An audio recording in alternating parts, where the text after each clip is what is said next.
yang bersandar pada amal itu termasuk orang yang kurangnya mengharap rahmat pada Allah. Jadi beramal tapi sandarannya dengan amal, ngendel-ngendel bahasa Jawa itu, disandarkan pada amalnya. Kemarin kan sudah diterangkan. Tapi kalau orang-orang makrifat, orang-orang arifin beramal itu disandarkan kepada Allah semuanya, baik ibadah sholatnya, baik zakat, baik sholat malamnya, baik zikirnya, itu disandarkan kepada Allah. Pada hakikatnya yang berbuat adalah Allah. Kita bisa sholat itu karena kita bisa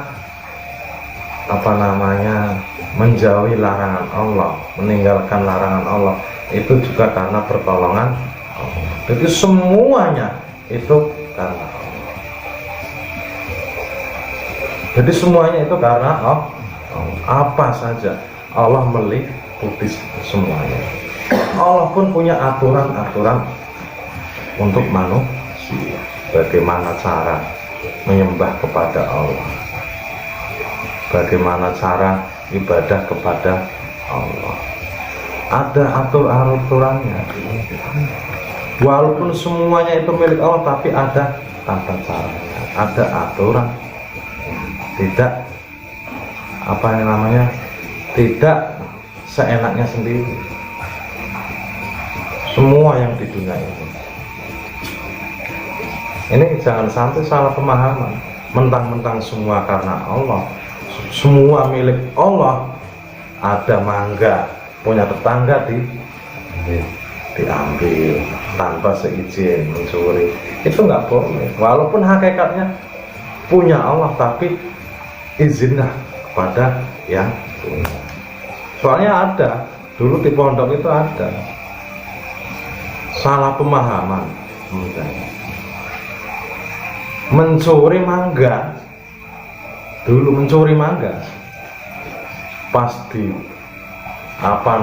naik ke pohon mangga, itu ada ustadznya. Woi, jangan nyuri mangga. Siapa yang nyuri? Ini mangga Allah. Itu kan salah pemahaman. Walaupun itu hakikatnya punya Allah, tapi ada pemiliknya. Si ustadz itu karena berilmu, tidak kalah lah, ngambil gantar, tahu nggak gantar itu? Ya. Bambu. Ngambil bambu, songgrok pantatnya. Aduh, pantat saya disonggrok. Pantat Allah itu. Itu karena salah pemahaman. Semua milik Allah, tapi ada aturannya, ada. Maka dari itu berbuatlah, beramalah semua karena Allah. Nah, bagaimana caranya kita beramal karena Allah? Maka sebelum beribadah, kita kan di Minhajul Abidin sudah diterangkan itu, harus kita cari ilmu terlebih dahulu agar tahu caranya bagaimana amal yang baik menurut Allah. Wa ma umiru illa liya'budullaha mukhlishina lahuddin. Harus ikhlas, harus murni karena tidak ada karena maksud. Jadi ada dua golongan. Yang golongan pertama, ibadah ngendel-ngendel ke perkara masuk surga. Yang kedua, ibadah ngendel-ngendel ke ben usul marang Allah. Sama-sama kurang pengharapan. Yang satu ibadah karena ingin masuk surga dan menghandalkan amalnya, yang satu ibadah kepada Allah, mengandalkan amalnya untuk sampai kepada Allah. Nah, orang yang seperti ini termasuk kurang pengharapan kepada Allah. Walaupun kita niatnya ingin kebuka hatinya dan macam-macam, itu termasuk kurang pengharapan kepada Allah. Akhirnya apa? Kalau kita berandalan dengan amal, nanti ada rasa rumongso. Rumongso tahu rumongso? Merasa yang berbuat itu dirinya, bisa mengerjakan sholat karena dirinya, bisa mengerjakan ibadah karena dirinya. Padahal hakikatnya itu Allah Subhanahu wa Ta'ala. Tanpa pertolongan Allah tidak bisa kita mengerjakan apa. La haula wala quwata illa billah. Tidak bisa kita mengerjakan sendiri, tidak bisa. Maka dari itu kita tidak boleh iktimal alal amal, bersandaran pada amal. Ini yang hikmah yang pertama, min alamatil iktimat alal amal nuqsanur rojai inda wujudis salam. Nah, terus hikmah yang kedua. Hikmah yang kedua itu masalah tajrid. Tajrid itu menyepikan. Iradatuka at-tajrid. Jadi iradatuka utawi karpane ira at-tajrida ing makom tajrid.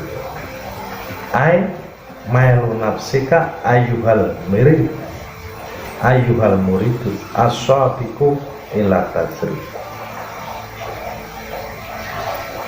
Ai mailu tegese condonge nafsika ing nafsune ira ayyuhal muridu wong-wong kang ngarepake usul as-sadiqu kang temenanan ila tajrid marang nyepekno anil asbabi zahiriyah saking pira-pira sebab kang bangsa pertel. Jadi yen sira condong marang makom tajrid, arep ninggalake sebab kang zahir, tegese ora usah mergawe luru-luru rezeki, sedang Allah Ta'ala wis mapakake awake ira ana ing makom asbab. Tegese yen sira wis bisa ibadah nganti mergawe, nuli sira kepingin manggon ana ing makom tajrid, iku klebu setengah saking syahwat kang sama. Jadi apabila kita condong menginginkan kepada makom tajrid itu ibadah tekun, tapi orang yang bergaya tapi kecukupan. Makomnya orang makom kasar, makom tajrid. Kita kok menginginkan makom tajrid, ya, bahwa kita masih di makom kasar, harus bekerja, kok kita menginginkan meninggalkan kerjaan, itu termasuk syahwat yang halus. Betul. Kita menginginkan makom tajrid itu termasuk syahwat yang halus, ya, termasuk syahwat. Kita ibadah kepada Allah Subhanahu wa Ta'ala, dan untuk maisah, penguripan kita, penghidupan kita harus bekerja.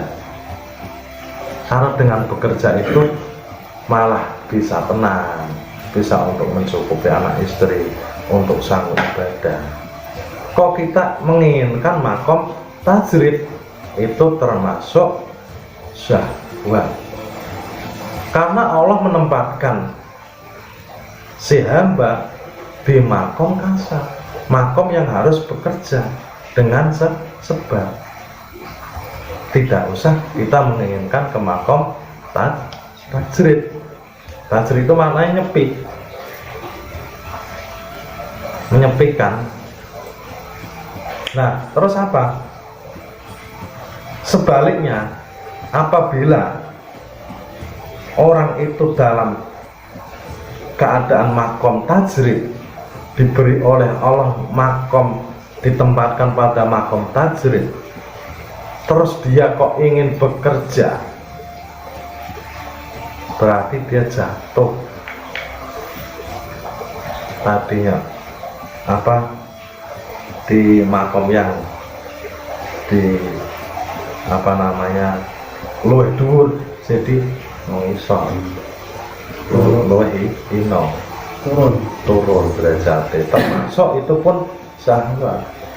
Apabila sudah ditetapkan oleh Allah, diberikan makom tajrid, ibadah mulang ngaji, terus sholat, kabeh ibadah kepada Allah, tapi wes kecukupan,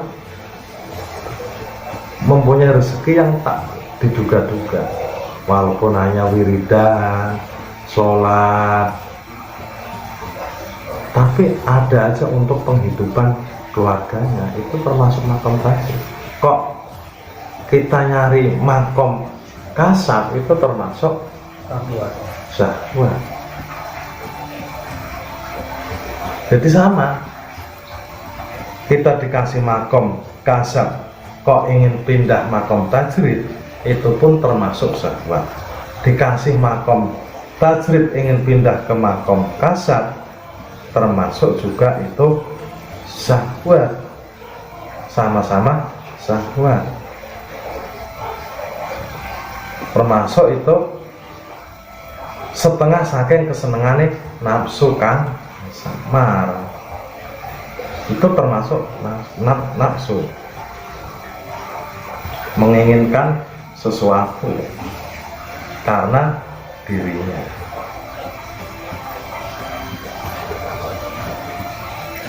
Utawa dari makom kasar ingin pindah makom tajrid agar bisa beribadah tekun, agar usul kepada Allah, agar hatinya terbuka,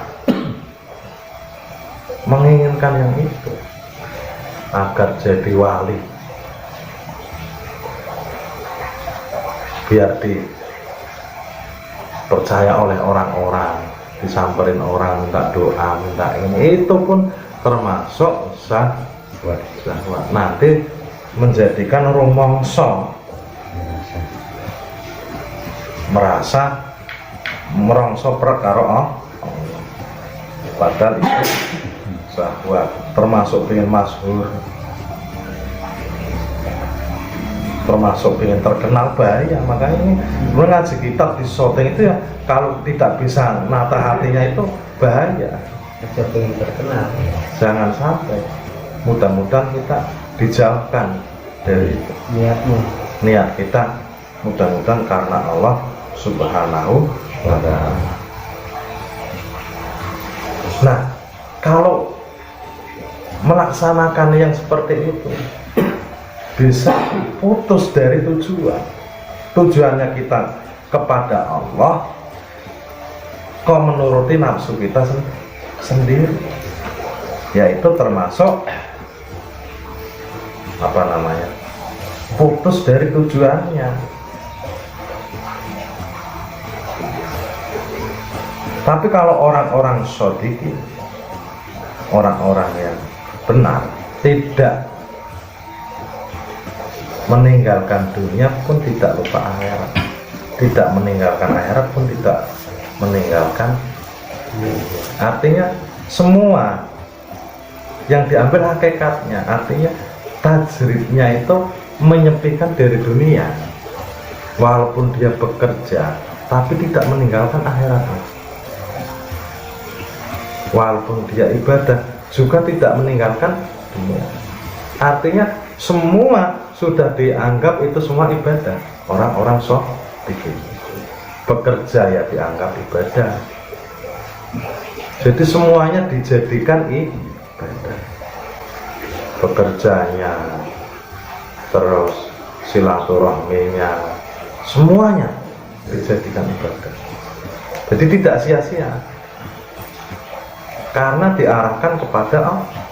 Itu orang-orang shodikin, walaupun sibuk dengan dunia, artinya dohir kita bekerja tapi hati kita menyepikan dunia, yang ada Allah.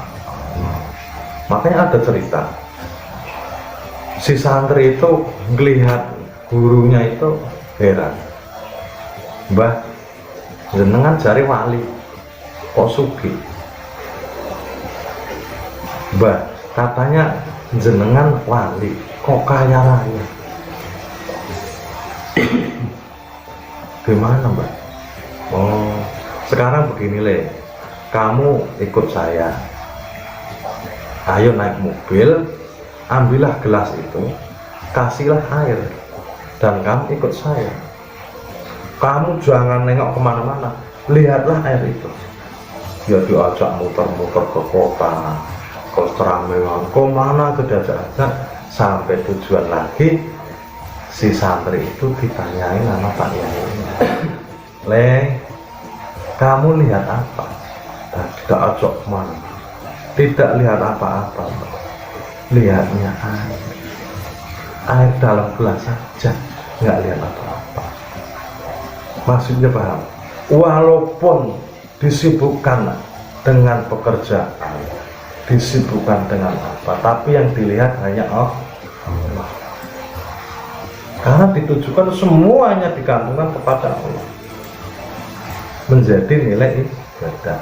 Karena nilai hidup adalah ibadah. Hidup tanpa ada ibadah tidak ada nilai. Agar ada nilainya harus ibadah. Makanya wa ma khalaqtul jinna wal insa illa liya'budun. Walaupun dohiriyahnya akhirat, kita contoh mengunjungi pengajian, tapi kita tidak gantungkan kepada Allah, tidak niat karena Allah, niatnya kok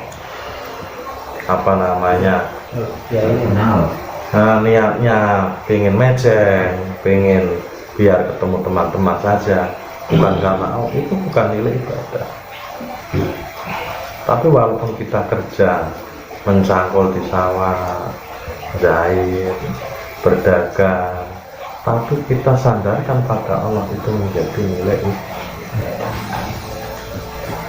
Maka ada faedahnya, nilai. Buat apa hidup 1000 tahun kalau tidak ada nilainya hidup? Yang penting kan nilai daripada hidup untuk ibadah.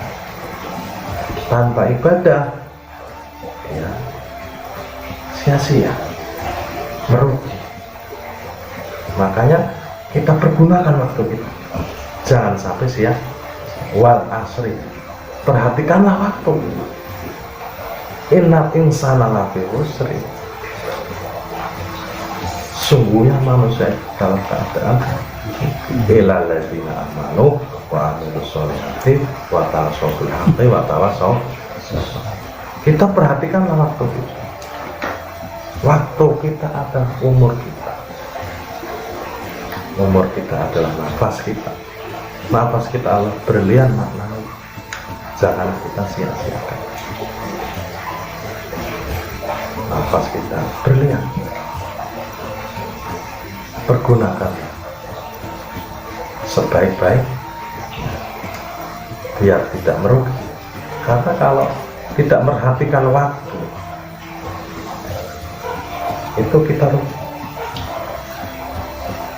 Manusia soal dalam keadaan kerugian, kecuali orang-orang yang beriman dan orang-orang yang beramal. Jadi itu walaupun kita niatnya apa namanya tadi ingin jadi orang makrifah, ingin sampai kepada Allah, ingin biar kebuka hatinya, takbirnya biar kebuka, biar kelihatan masyhur, kelihatan terkenal, itu termasuk syahwat. Begitu juga orang-orang yang sudah diberikan makom tajrib kok ingin menghendaki bekerja untuk mengumpulkan harta dunia, itu juga termasuk syahwat. Makanya untuk menghadapinya bagaimana? Kita bekerja tetap bekerja, tapi karena Allah. Sholat ya karena jangan sampai selainnya Allah kita praktekkan, nanti bisa merasakannya.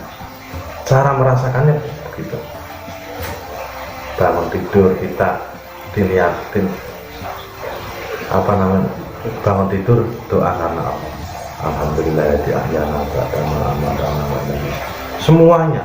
Makan pun kita Allahumma barik lana bima razaqtana wa qina agar aku selalu ingat, selalu nyambung kepada Allah, selalu nyambung.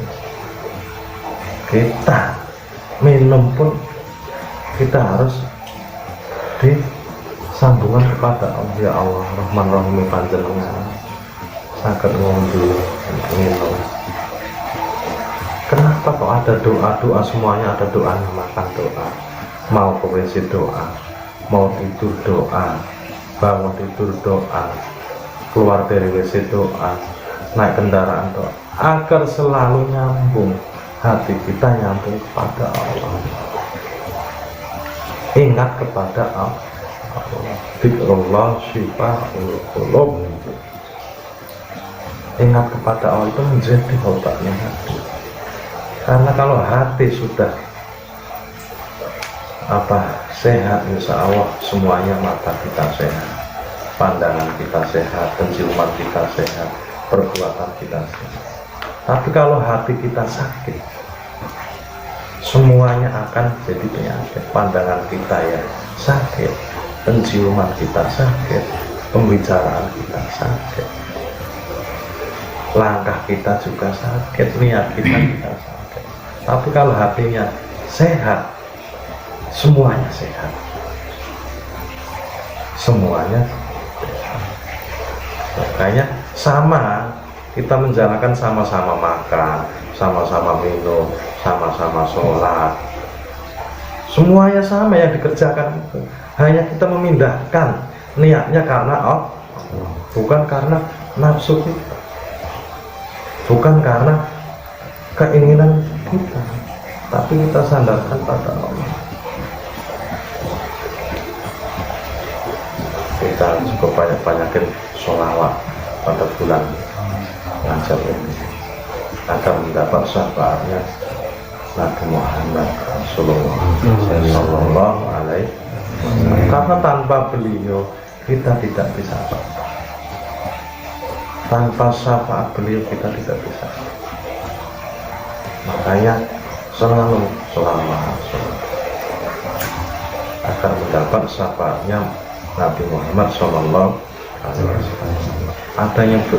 Adanya kita bisa tahu tata caranya sholat, tata caranya baca Quran, tata caranya beribadah kepada Allah, karena adanya Kanjeng Nabi Muhammad Sallallahu Alaihi Wasallam. Harus kita syukuri, bersyukur, berterima kasih kepada Rasulullah. Ya, mudah-mudahan kita semua dalam berbuat, dalam beribadah itu karena Allah, bukan karena mengandalkan apa yang kita perbuat. Kita beramal bukan mengandalkan karena amalnya, tapi semata-mata karena Allah, karena ridhonya Allah Subhanahu wa Ta'ala.